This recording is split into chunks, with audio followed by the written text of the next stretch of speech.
اللہ کے نام سے شروع جو بڑا مہربان نہایت رحم کرنے والا ہے۔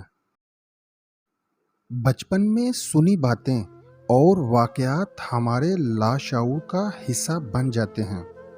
انہی سے ہمارے رویے اور کردار تشکیل پاتے ہیں۔ اکثر اوقات وہ الفاظ اور واقعات بھول جاتے ہیں، مگر ان کا مفہوم ہمارے لاشعور میں موجود رہ کر ہماری پسند و ناپسند پر اثر انداز ہوتا ہے۔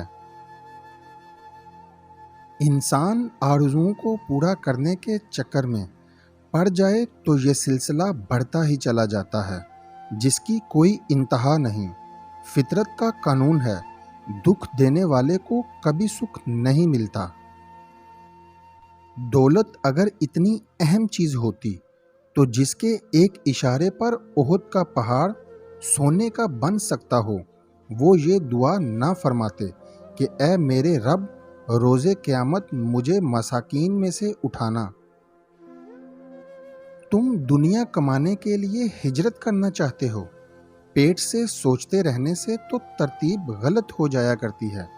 معاش پہلے نمبر پر اور محبت آخری نمبر پر چلے جایا کرتی ہے، اور پھر انسان منزل کا پتہ راہزن سے پوچھنے لگتا ہے۔ انسان تو اسی روز مر جاتا ہے جس دن سے وہ اپنی ذات کے لیے جینا شروع کر دیتا ہے۔